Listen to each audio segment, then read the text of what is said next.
Hello and welcome to the Tej civils news bits analysis programme. आज के इस news bits addition में हम 26 और 27 सितंबर की मेंस एडिटोरियल एनालिसिस को कवर करेंगे। So this is our news index of today's news bit. पहली न्यूज़ जो है वो prohibition of child marriage act, जिसे कि हम पीसीएमए एक्ट के नाम से भी जानते हैं। It is regarding the success story of this act. After that हम देखेंगे कि कैसे अग्नि प्राइम मिसाइल है, इसने एक नया कीर्तिमान स्थापित किया है, तो this become important for us. And also स्वदेशी 4G स्टैक जो कि भारत सरकार ने लॉन्च किया है, तो how it is adding in our digital revolution. उसके बाद हम देखेंगे कि इंडिया ईयू की जो स्ट्रैटेजिक पार्टनरशिप है ये कैसे वर्तमान समय में रीशेप एंड रिफॉर्म हो रही है। And lastly we will cover a article regarding the United Nation, because United Nations ने अपने 80 ईयर्स को कंप्लीट किया है। तो वी विल सी कि यूनाइटेड नेशन की करंट कंडीशन क्या है और इसके क्या ग्लोबल इम्पैक्ट हमें देखने को मिलेंगे। And in last, as usual, we will see the mains practice question. So let's start today's news analysis. First news is regarding child marriage, और जो हमारा prohibition of child marriage act है उसकी success story को लेके है। Recently ही United Nation में एक civil society organisation just rights for children द्वारा एक रिपोर्ट प्रस्तुत की गई, जिसका कि टाइटल था tipping point two zero, evidence towards a child marriage free India. तो इस रिपोर्ट के अकॉर्डिंग 2023 से लेकर अब तक 4 लाख से भी अधिक बाल विवाह जो है वो भारत में रोके गए हैं। साथ ही बाल विवाह निरोधक कानून बनाने के बाद ये जो संख्या है ये सबसे बड़ी है। 3 वर्षों में जो हमारे यहाँ चाइल्ड मैरिज की रेट है वो 69% से भी ज़्यादा उसमें ड्रॉप देखने को हमें मिला है।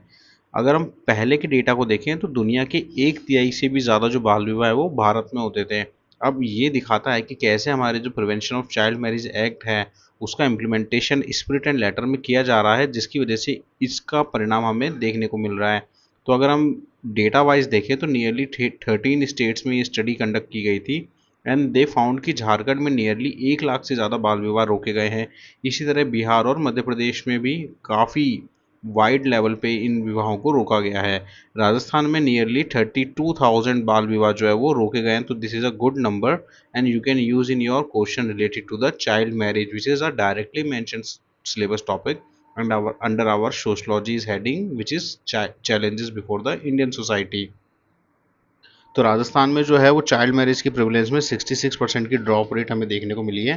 साथ ही बिहेवियरल लेवल पर अगर हम देखें तो now people are more comfortable in reporting such instances, कि 96% लोग अब बाल विवाह की शिकायत करने में सहज महसूस करने लगे हैं।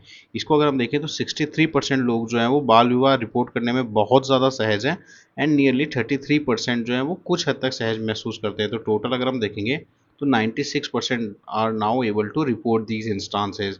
तो जस्ट राइट फॉर चिल्ड्रन के जो फाउंडर है भुवन रिभू जी, इन्होंने बताया कि 2023 में they selected nearly 257 such district जहां पे चाइल्ड मैरिज की जो प्रिवलेंस रेट थी वो 23% से ज़्यादा थी।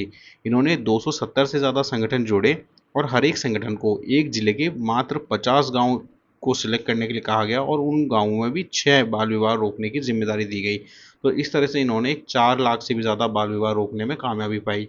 तो इस न्यूज़ को आप अपने सिविल सोसाइटी ऑर्गेनाइजेशन की सक्सेस स्टोरी में भी काम में ले सकते हैं। पहले भी हमने इस तरह के एग्जाम्पल्स को कोट किया है। तो ये जो ऑर्गेनाइजेशन है just right for children, you can use this organisation whenever there is a question regarding to the child right. तो मल्टी डिसिप्लिनरी आर्टिकल ये है, this is a very good article, you should note down these facts. साथ ही ये जो report है the turning point, this is a report which they presented in UNICEF. अगर अपन राजस्थान के कॉन्टेक्स्ट में डिटेल स्टडी करें सो यू विल फाउंड कि 2011 से 2012 का जो सेंसस था उसमें जब एनुअल हेल्थ सर्वे किया गया तो दे फाउंड कि Rajasthan rank third among all the state with respect to the child marriage. But अगर अब आप रीसेंट डेटा को देखेंगे which is based on the NFHS 4 survey and national family health survey 5, तो यू विल सी कि जो child marriage की prevalence rate है उसमें हमें एक डिक्लाइन देखने को मिला है। डेटा के अकॉर्डिंग अगर हम देखें तो women age between 20 to 24 years who are married before the age of 14, तो NFHS 4 में ये 35% थी बट NFHS 5 में ये 25% तक रिस्ट्रिक्ट हो गई है। दैट मीन्स कि we are able to drop down this by the 10%। इसी तरह से अगर हम पुरुष के केस में देखें तो NFHS 4 में ये जो प्रिवलेंस रेट थी नियरली सेम थी दोनों के लिए 35 and it has also dropped down to 28.2%। One concerning data where we have also worked on is कि women aged 15 to 19 year who were already mother or pregnant at the time of survey, तो 15 से 19 साल की महिलाएं जो सर्वे के time pregnant थी, that was 6.3%, so that was a very concerning data for us. But now as per the NFHS 5 we are able to brought down this rate to the 3.7%. so this shows कि Rajasthan government has constantly worked for implementing this child marriage prohibition act. आप इस तरह का एक छोटा सा diagram density wise बना सकते हैं। अगर हम अपना ये बेल्ट देखें और ईस्टर्न और सदर्न ईस्टर्न बेल्ट देखें, तो these are the region which are high prone to the child marriage. तो आप इस तरह का एक छोटा सा density distribution of the child marriage diagram को अपने मेंस आंसर में ऐड कर सकते हैं। That will be a very good case, that will be a very good value addition. Next article is regarding the defence technology. तो recently India ने Agni prime missile को rail base support system से launch किया था। तो this is a very significant development for us. Rajnath Singh ji द्वारा एक video भी इसका शेयर किया गया था विच शोज की in which he congratulated DRDO and our strategic forces command for this test. तो ये रेल बेस्ड जो मोबिलिटी सिस्टम है, इसे लॉन्च करने में खासियत क्या है? तो अभी तक केवल Russia, United States, China and possibly North Korea के पास ही ये टेक्नोलॉजी थी। So now you will see कि जो अटैक्स हैं they are more, now you will see there is a pattern shift from stationary launch pads to the mobile units. We have also seen this kind of system in Ukraine war or the Gaza war. So mobile launch जो platforms हैं ये आपको provide करते हैं एक second strike capability. तो second strike capability होती है कि यदि किसी कंट्री पे न्यूक्लियर अटैक हो गया है तो उसके बाद it can launch its own counter attack. तो ये जो है वो स्टेशनरी जो लॉन्चर्स होते हैं they are always vulnerable to enemies attacks, but these kind of mobile attacking system या मोबाइल लॉन्चर्स जो हैं they provide a better striking capability. तो अभी जो रेल बेस्ड लॉन्चर्स हैं ये क्यों बेटर हो जाते हैं? Let's see this. Rail based launchers हैं, why they become important for us. तो सबसे पहले जो रोड बेस्ड सिस्टम है they have their own limitation. क्या क्या है? अब रोड की इंडिया में क्या क्वालिटी है, you all are aware with this thing. And not only quality, अगर आप डायमेंशंस की भी बात करें तो हमारे जो आर्मी व्हीकल्स है उनकी डायमेंशन और रोड की जो स्टैंडर्ड डायमेंशन है उसमें भी काफ़ी डिफरेंस देखने को मिलता है। वाइल अगर हम रेल बेस्ड प्लेटफॉर्म की बात करें तो इंडिया का जो रेल बेस्ड प्लेटफॉर्म है it is more than 70,000 kilometre grid है। तो it's a very strong and sustainable grid. तो ये रोड की जो सिस्टम की जो सिस्टमेटिक लूप होल्स है, लाइक की जो पोथ होल्स हैं या वाइडनिंग ऑफ रोड्स के जो बोटल नेक्स है, उनसे हमें मुक्ति दिलाता है। तो एक तो ये रोड सिस्टम की जो लिमिटेशन है उसको दूर करता है। Secondly we have a network of thousands of tunnel.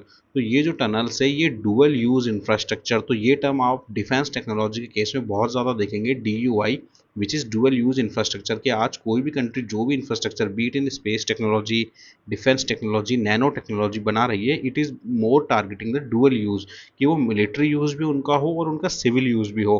तो हमारी जो टनल्स का वाइड नेटवर्क है ये हमें एक प्रोटेक्टिव कवर प्रोवाइड करता है सैटेलाइट सर्विलांस के अगेंस्ट। तो this is a good reason for using these rail based system. And lastly we will see कि जो हमारे submarine launch ballistic missile system होते हैं they are on a heavier costly side. तो cost भी एक रीज़न है। So that why we are moving toward a rail based mobile launcher also. But you must be facing a doubt कि हमने अग्नि 5 तो पढ़ा ही है and more often we see this news. ये जो टर्म है कि भाई अग्नि 5 and Agni prime, so there is a very slight difference between this. Agni prime जो है वो अग्नि 1 का सक्सेसर है। अग्नि 1 हमारा MRBM है, दैट इज कि मिडल रेंज बैलिस्टिक मिसाइल। तो अग्नि 1 जो है उसकी जो रेंज है it is nearly 700 to 1000 kilometre. तो ये अग्नि प्राइम उसका ही सक्सेसर है। There were some issue in Agni 1, so we have started using the Agni prime as the next generation version of Agni 1। तो अग्नि प्राइम जो है वो 2 stage solid fuel propellant missile system है जिसकी ऑपरेशनल रेंज हमारी 1000 किलोमीटर है टू 2000 किलोमीटर है। And it can carry high explosive thermobaric or the nuclear warhead as well. So let's see कि ये जो पूरा अग्नि और अग्नि प्राइम, अग्नि 5 और अग्नि प्राइम के बीच में डिफरेंस है ये क्या है। अग्नि 5 मिसाइल इंडिया की longest range missile ballistic missile है जिसकी की रेंज 5000 किलोमीटर से भी ज़्यादा है। It's a 3 stage solid fuel missile that is the canisterise launch for fast development.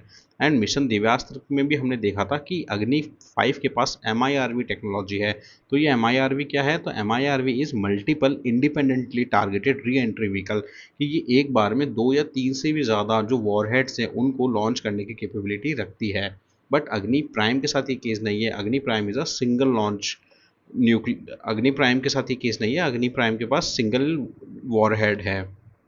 तो ये डिफरेंस है, आपसे एग्जाम में पूछा जा सकता है। तो ये this table was made in the Economic Times, so we have taken it from there. तो अग्नि प्राइम और अग्नि 5 में हम डिफरेंस देख लेते हैं। अग्नि प्राइम की अगर हम रेंज देखें तो इट इज़ 2000 किलोमीटर, अग्नि 5 की रेंज हमारी 5000 किलोमीटर से भी ज़्यादा है। पर्पस क्या है, तो this is a very good keyword they have use. अग्नि प्राइम का पर्पस है हमारा रीजनल डिटरेंस, कि जो हमारा रीजन का डिटरेंस है उसके लिए हम अग्नि प्राइम को ऑप्ट करते हैं। बट अग्नि 5 जो है it's a long range strategic difference when we have to go beyond our neighbourhood. After that launch system को देख लेते हैं। तो अग्नि प्राइम जो है वो road and rail mobile launcher से भी लॉन्च की जा सकती है, बट अग्नि 5 जो है वो कैनिस्टर बेस्ड रोड लॉन्चर से लॉन्च की जा सकती है। अग्नि प्राइम सिंगल वॉर हेड है, वेयर एस अग्नि 5 has MIRV technology, so it can carry 3 to 4 war heads. उसके बाद मोबिलिटी जो है it is highly mobile, because अब हम रेलवे से भी लॉन्च कर सकते हैं, रोड से भी लॉन्च कर सकते हैं। तो इसकी मोबिलिटी एज कम्पेयर टू अग्नि 5 ज़्यादा है। So why both missiles are important for us, it because Agni prime जो है वो जहाँ एक और आपको रीजनल कवरेज प्रोवाइड करती है, तो अग्नि 5 स्ट्रेंथन करती है आपकी लॉन्ग रेंज स्ट्रेटेजिक कैपेबिलिटी को। So both of this missiles are very important for our integrated defence system. So this is a very good article, and this is a ready to write mains answer as well, so you should read this article. Next article की तरफ बढ़ते हैं। तो it is also achievement for Indians. So recently प्रधानमंत्री मोदी जी द्वारा स्वदेशी 4G stack को launch किया गया। तो ये 4G स्टैक क्या है, we will see in depth of this. So Jyotiraditya Scindia ji जो कि हमारे संचार मंत्री भी हैं, उन्होंने काफ़ी अच्छा आर्टिकल लिखा था regarding this self reliant in the 4G stack system. So now you must be confusing in the 4G and 4G stack system, because 4G तो usually you have seen कि now we are even using 5G, then why government has launched this 4G stack? So we will in depth see कि 4G stack क्या है।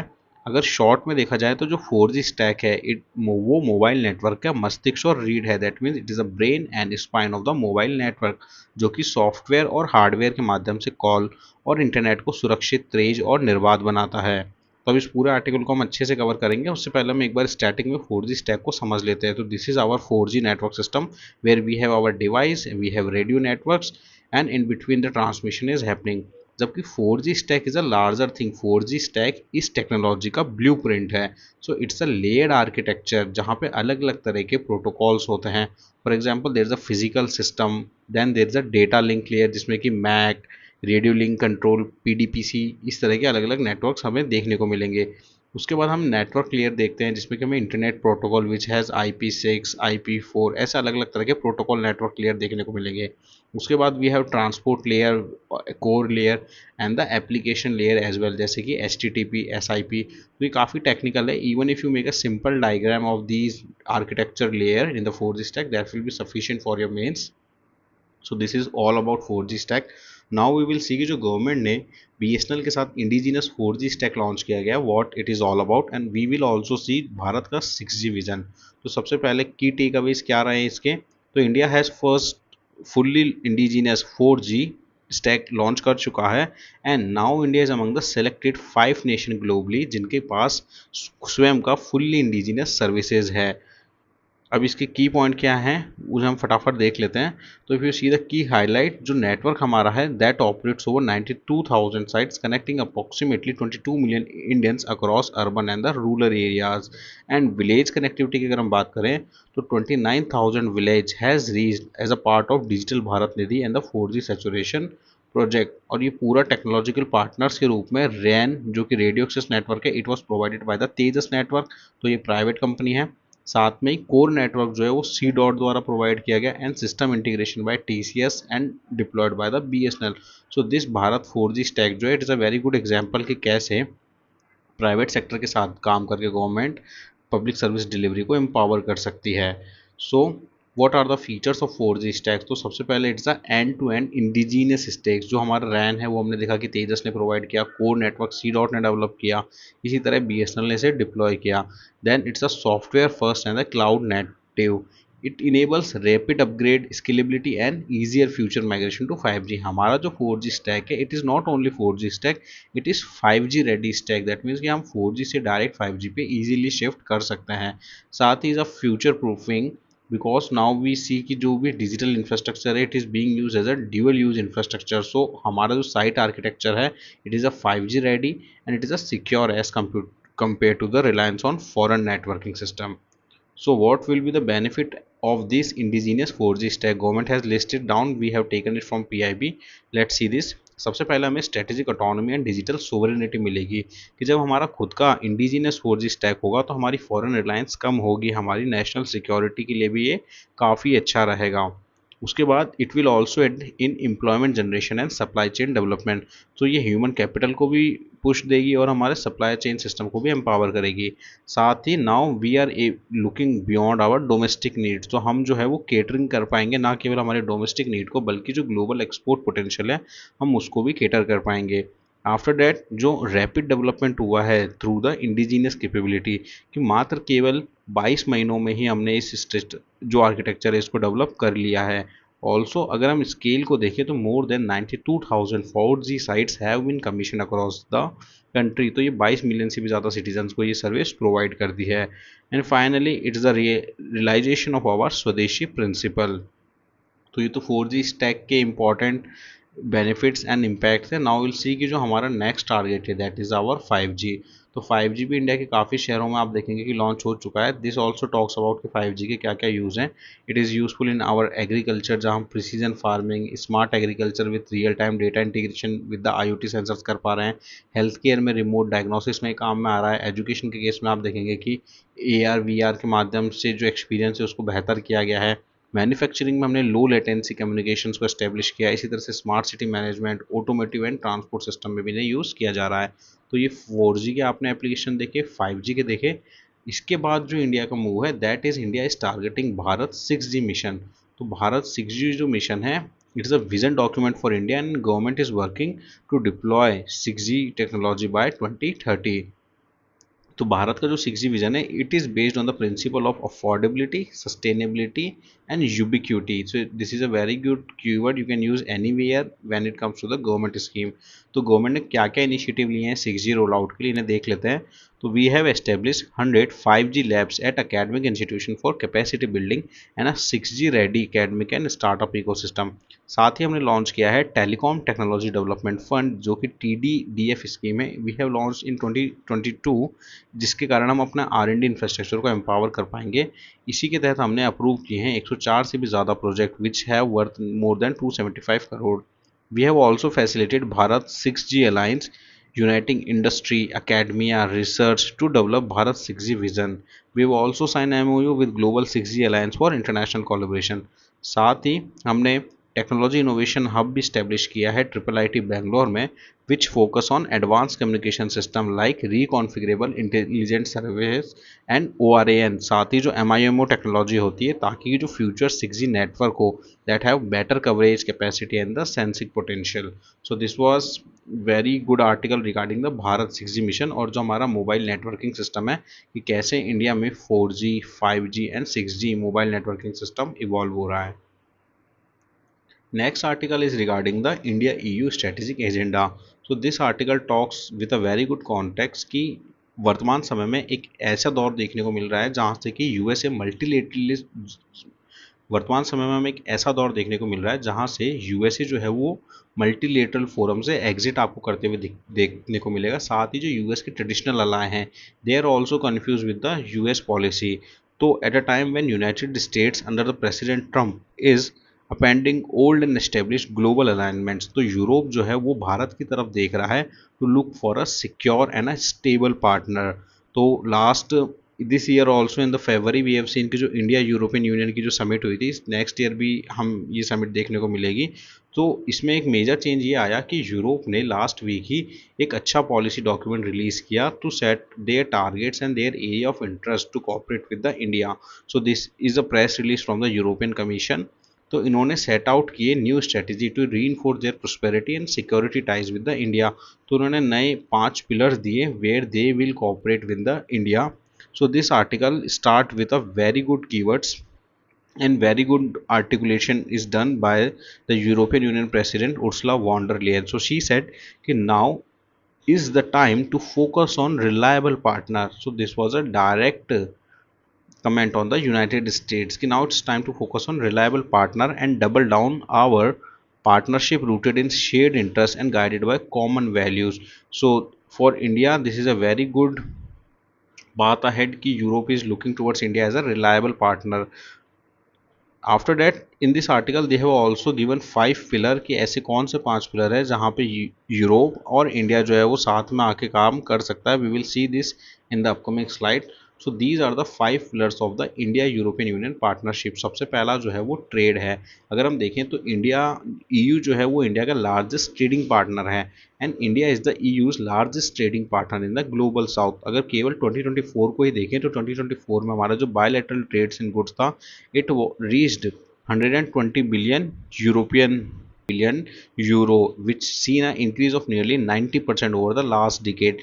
Services में जो हमारा trade है, it is nearly 60 billion euro, and around 6,000 European companies जो हैं they are operating in India, which directly employ 3 million people and support millions more jobs in India. अब इसके अलावा जो हम फॉरेन डायरेक्ट इन्वेस्टमेंट देखें तो 2023 में 140 बिलियन डॉलर की एफडीआई हमें यूरोप से देखने को मिली, which has almost double in the last 5 year. But ये तो थे पॉजिटिव एरिया, कुछ ग्रे एरिया भी है।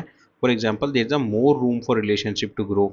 इंडिया जो है वो यूरोपियन यूनियन का ओनली 2.5% ऑफ जो ट्रेड्स हैं in terms of goods and services को अकाउंट करता है, which is a way lesser than the China. और हमारा जो पोटेंशियल है it is untapped and Indian investment in European Union is only $10 billion, which is a concerning area for us.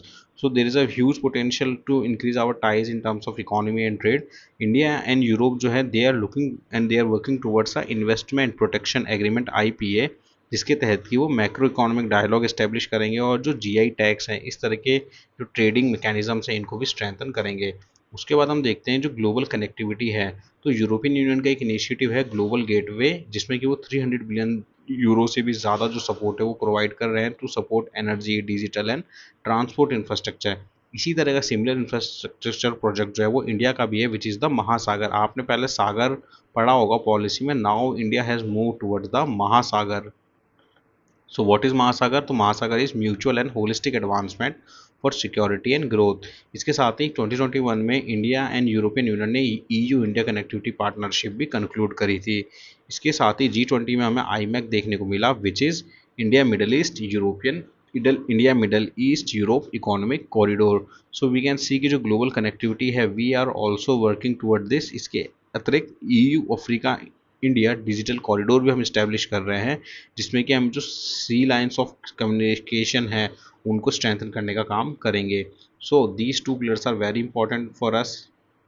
After that we can also work towards our emerging technology. See की जो European Union है they have a very good skill workforce and India को जो startup system है that is a very good thing. तो EU India startup partnership is also being propose. साथ ही जो यूराटॉम इंडिया एग्रीमेंट है where research and development corporation will be established and even for the peaceful use for nuclear energy, covering nuclear energy or the safety radioactive waste management. So these are the emerging technology where India and EU can cooperate. उसके बाद security and defence के रूप में अगर हम देखें तो काफ़ी सारे ऐसे देश हैं, for example France which is our major defence partner and we have defence exercise with these countries independently. But joint level पर या यूरोपियन यूनियन के लेवल पे देखें तो हमारे जो स्ट्रेटेजिक डायलॉग हैं फॉरेन एंड सिक्योरिटी पॉलिसी को लेके वो लॉन्च किए गए 2025 में। साथ ही EU एंड इंडिया जो है वो सिक्योरिटी एंड डिफेंस पार्टनरशिप को और एक्सप्लोर कर रहा है। We are looking towards a signing of a security of information agreement that will facilitate the exchange of classified information. इसके साथ ही यूरोपियन यूनियन जो है वो अपने रीजनल पार्टनर की सेफ्टी के लिए इंडो पैसिफिक में भी काफ़ी इंटरेस्टेड है। And in a era where Quad is becoming defunct, अगर यूरोपियन यूनियन पैसिफिक में अपनी एक्टिविटीज़ को बढ़ाता है तो India will be a reliable partner in this cooperation. So we can see कि सिक्योरिटी एंड डिफेंस में भी काफ़ी वाइड पोटेंशियल है दोनों में। साथ ही जो डिफेंस इंडस्ट्री है they can also work toward transfer of technology. And lastly सबसे इंपॉर्टेंट जो है वो है पीपल टू पीपल टाई। तो T23 में ही मोर देन 8 lakhs इंडियन जो है they are living in the European Union, which is the largest group receiving the EU's blue cards. And 2024 में नियरली 1 मिलियन शेंजन वीज़ा भी issue किए गए हैं। अब ये तो इन टर्म्स ऑफ क्वांटिटी है, but we are also working towards managing our illegal migration. So India and Europe are cooperating towards tackling the illegal flow while supporting balanced talent mobility. So this is a very good keyword. balance talent mobility that serve both interests of these country. So this is a ready made article for you. If there is any question regarding India and European Union, you can write a very good article based on these five pillars. So let's move towards the last article of today's.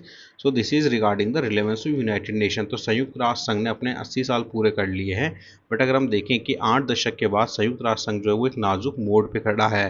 तो यह article एक काफ़ी अच्छे introduction से start करता है कि इस वर्ष संयुक्त राष्ट्र संघ अपने 80वीं वर्षगांठ को मना रहा है. ऐसे में डैग हैमरशॉल्ट के ये शब्द नए जमाने की याद दिलाते हैं.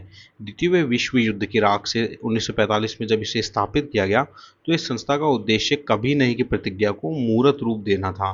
बट क्या ये अपने इस प्रतिज्ञा को सिद्ध करने में सफल हुआ है, ये एक प्रश्नवाचक चिन्ह के रूप में आया है. क्योंकि वर्तमान में अगर आप देखें तो Gaza conflict, Russia Ukraine crisis और भी ऐसे रीजनल कॉन्फ्लिक्ट है वेयर वी हैव सीन कि यूनाइटेड नेशन अपने स्टेटेड एम को फुलफिल करने में असफल रहा है. तो रिसेंटली एक इंसिडेंट हुआ जहाँ पे यूनाइटेड नेशन में इसराइल द्वारा यूएन के जो सेक्रेटरी थे उनको अवांछित व्यक्ति घोषित कर दिया गया. तो ये जो था वो ना केवल एंटोनियो गुटरेस जो उनके सेक्रेटरी है उन्हें अवांछित घोषित किया गया, बट ये यूनाइटेड नेशन की भी जो क्रेडिबिलिटी है, इंस्टीट्यूशनल क्रेडिबिलिटी है, उस पर भी एक प्रश्न उठाता है. तो ये केवल अकेला इंस्टांस नहीं है. अगर आप प्रेसिडेंट ट्रंप की भी पॉलिसीज़ को देखें तो ओवर द टाइम ही हैज़ क्रिटिसाइज यूएन. तो यूएसए क्यों इंपॉर्टेंट हो जाता है, because previously also we have seen कि जो 22% ऑफ द यूएस फंड है they are coming from the USA. So we have seen multiple instances जहाँ पे ट्रंप ने अमेरिका फर्स्ट पॉलिसी या फिर बार बार ये रीट्रेट करना कि they have stop 7 conflicts as compare to the United Nation. तो सच जो क्लेम्स हैं ये यूएन की जो क्रेडिबिलिटी है और यूएन की जो लेजिटिमेसी है उसको डाउन करते हैं. साथ ही एक इम्पॉर्टेंट ट्रेंड हमें देखने को मिल रहा है कि ये जो यूएसए के लिए जो वैक्यूम क्रिएट कर रहा है उसे फिलफिल कर रहा है बीजिंग. तो बीजिंग भी अगर हम देखें तो मोर देन 20% या नियरली 20% जो फंडिंग है चाइना इज स्पॉन्सरिंग दैम. तो China is also offering new part to the United Nation. So इसके साथ ही हम देखेंगे कि चाइना की क्या क्या अपॉर्चुनिटीज़ है. तो यूएस की जो स्ट्रेटेजिक रिट्रीट है it is creating a strategic vacuum at UN and this vacuum is being filled by the China. तो चाइना के अलग अलग इनिशिएटिव है where they are working towards the global governance, they are working toward the global development. तो global development में they are working towards the BRI project. साथ ही global security initiative को लेके भी वो काम कर रहे हैं. तो through these initiative China is able to influence the technical and administrative process, and it is using UN as a platform for global south outreach, enhancing legitimacy of its model. So US China की जो rivalry है it is impacting the UN system. अब India के लिए क्या game है, क्या opportunities हैं, क्या थ्रेट है, what should be the way forward, let's see this. Current position अगर हम देखें तो India is a middle power which is a voice of Global South. So we are a active participate in peace keeping mission जो है, climate negotiation है, G20 है. सो हमारे लिए कुछ अच्छी अपॉर्चुनिटी है कि हम इशू बेस्ड अलायंस बिल्ड कर सकते हैं, जैसे कि artificial intelligence, vaccine, health, climate governance. साथ ही हमें अपना रोल जो है वो यूएन रिफॉर्म डिबेट्स में बढ़ाने की भी आवश्यकता है. And one good thing is कि इंडिया लिवार्ज कर सकता है अपनी पोजीशन को as a bridge between north and south. But there are threat also कि जो यूएस चाइना की राइवलरी है it will create instability and multilateral forum we have seen in case of WTO and WHO. साथ ही space जो है वो middle powers के लिए वो बहुत कम हो जाता है if the bipolarity deepens. And also जो फंडिंग कट्स हैं it may hit peace keeping India although troop contributors के टर्म में maximum one of the maximum contribute करता है, but we have limited fund capacity. So what should be the way forward? We have to strengthen practical and multilateral engagement. साथ ही हम अपने financial और diplomatic contribution को भी UN में बढ़ाना पड़ेगा. And we have to raise the concern of Global South. So this is a very emerging theme and UN because 80 years अपने कंप्लीट कर रहा है तो we are expecting a good question on the upcoming mains. So this was all in today's news bit. Now we will see the practice question of the day. So today's question is compare and contrast the key features and application of 4G, 5G and 6G. तो तीन mobile networking technology है 4G, 5G and 6G. आपको compare करने हैं उनके features and applications को. तो आप एक टेबल बना सकते हैं जिसमें आप यहाँ पे फीचर्स कंपेयर कर सकते हैं और यहाँ पे एप्लीकेशन कंपेयर कर सकते हैं. तो ये तो हो गया फर्स्ट पार्ट. सेकंड पार्ट में क्या है कि how is India preparing to position itself as a global leader in the 6G era. तो this is directly talking about the Bharat vision 6G. So we have read this, you can generate points from there, and if you write this answer you can send your answer at our help desk of help underscore tej underscore tau. We will make sure that we will get back to you on your answer. So that was all in today's news bit. Stay tuned to the Tej Civils platform. Take care and bye bye.